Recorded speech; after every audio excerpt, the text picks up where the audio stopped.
de ces Chrysalides numériques 2017 dans la catégorie Green Tech, eh bien c'est vous, Yann Guichou, bonsoir. Bonsoir.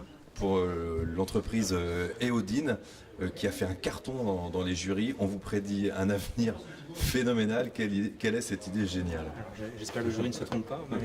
Donc l'idée qui est à la base de l'activité d'Eodine, c'est en fait une idée qui concerne la mesure de courant de surface dans les océans. Donc, le cœur de métier d'Eodine, c'est de la fourniture d'informations sur les courants océaniques. On mesure les courants en analysant les trajectoires de navires.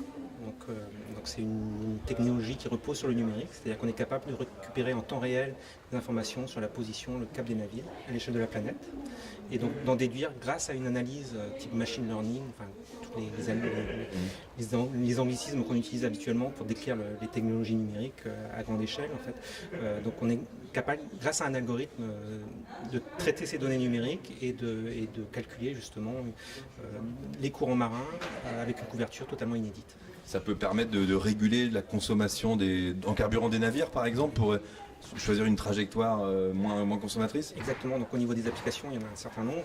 Une des applications les plus évidentes, c'est justement tout ce qui touche au routage maritime. Donc, les compagnies de transport sont notamment intéressées par les courants marins pour optimiser la route de leurs navires et utiliser les courants porteurs de manière à réduire leur facture énergétique. Donc c'est loin d'être anecdotique, je vais juste vous donner une idée, des chiffres pour que vous en rendiez compte. La compagnie CMA-CGM, une compagnie française, donc le budget carburant pour cette société en 2012, c'était de l'ordre de 4 milliards de dollars. Donc, et les courants marins, lorsqu'ils sont bien prédits et qu'ils sont utilisés pour le routage maritime, peuvent faire économiser entre 1 et 3% de consommation pour ce type de société. Donc, vous êtes allé les voir? On est allé les voir, donc on a actuellement 2 projets en commun là, sur un volet, sur une phase de démonstration. Et donc on espère qu'à court terme maintenant ils seront clients. Alors ces clients justement, peut être qui? Alors les clients, donc, il y a le secteur maritime, du transport maritime quand je viens de l'évoquer, c'est également la recherche scientifique, c'est également l'industrie offshore, donc notamment dans le domaine de l'offshore pétrolier, il y a aussi des enjeux assez forts économiques et écologiques.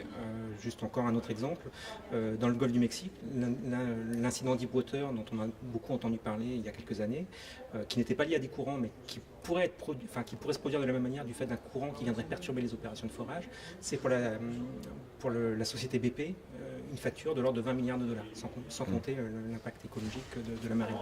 Donc on imagine bien que les pétroliers soient très vigilants par rapport aux courants qui peuvent occasionner de la casse sur leurs équipements, et pour éviter ce type de phénomène. Et donc l'offshore, de ce fait, est pour nous effectivement un débouché économique important. Merci beaucoup et longue vie, bon vent à Eodine, Merci à vous. Installé à Brest. Merci.